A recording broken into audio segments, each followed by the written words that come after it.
Introducing the Aeolian Glockenspiel. You can see that the word Aeolian is inscribed here, as well as on the inside of the instrument. My friend Emily did the calligraphy. If you'd like to get in touch with her, please feel free to send me a message. Contrary to popular belief, the Aeolian Glockenspiel is not named after the mode.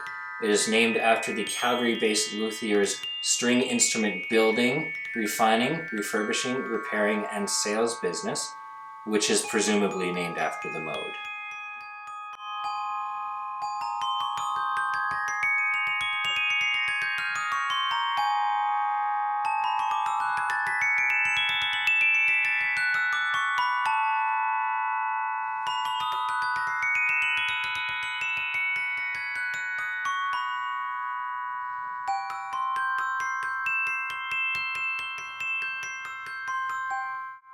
The case lid and the soundboard are made out of 5/8" thick Baltic birch, and the rails used to hold the keys in place are made out of Indonesian batu hardwood.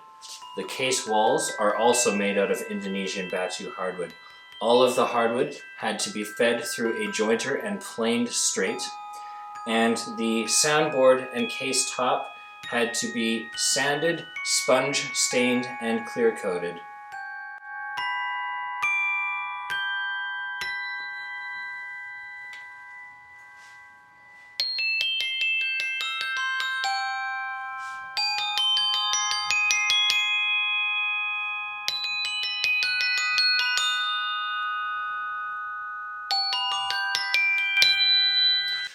The felt on which the keys are resting is simply average felt that was cut with a rotary felt cutter.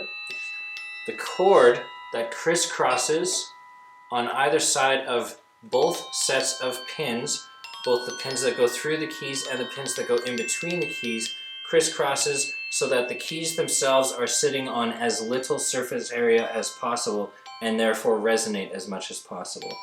This is a basic construction feature that you will see in modern glockenspiels and has been imitated in this one.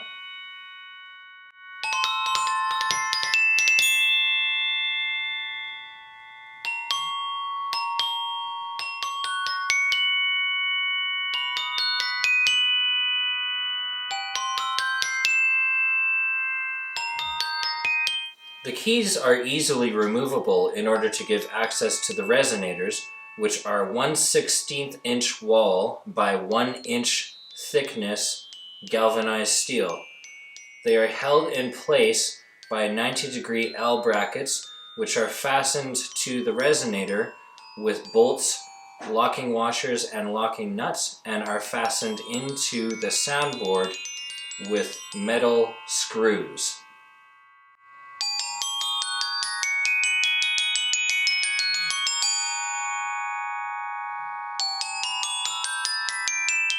It is very expensive to outfit a glockenspiel with authentic pins and washers with respect to both the ones that go through the keys and the ones that go in between the keys. It tends to cost about $3.50 to $3.75 per pin and per washer, which would equate to over $500 American in order to outfit the entire instrument. As such, what I've done is used panel nails and plastic washer inserts to go through the keys, and finishing nails, 1" finishing nails, of which the top 1/4" is wrapped in 1/4" wide masking tape, which is available at any art supply store to go in between the keys.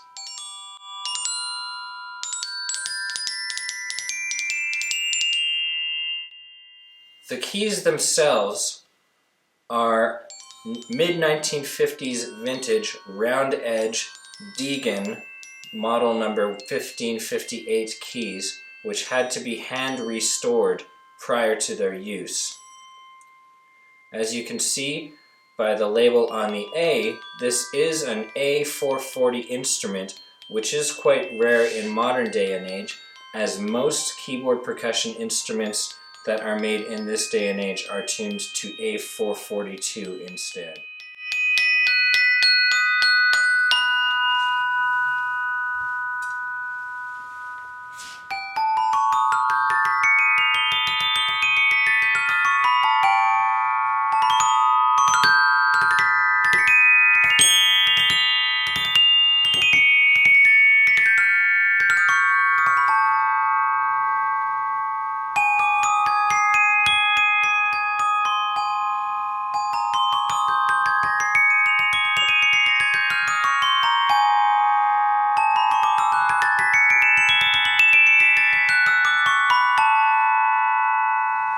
My favorite aspect of building this instrument for myself was the fact that I was familiar with certain types of exotic wood already from previous construction jobs that I've done years and years ago, and I was able to select those woods in order to build the instrument. But also I wanted to build an instrument with resonators because I find that when you play an instrument that's just in a tray, you play a note and the sound tends to bleed across and make other notes ring via sympathetic resonance.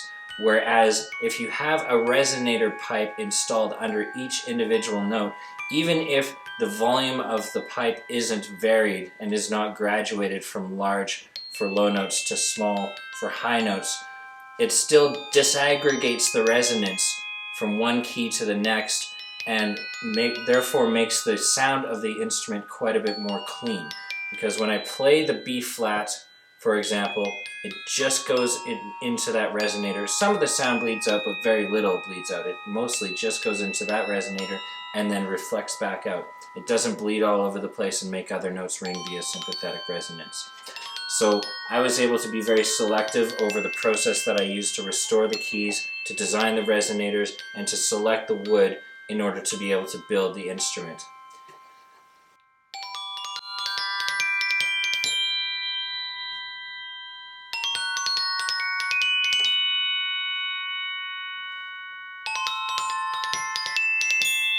After I designed this instrument, I was assisted in building it by a woodworking friend of mine named Patrick Nicholls.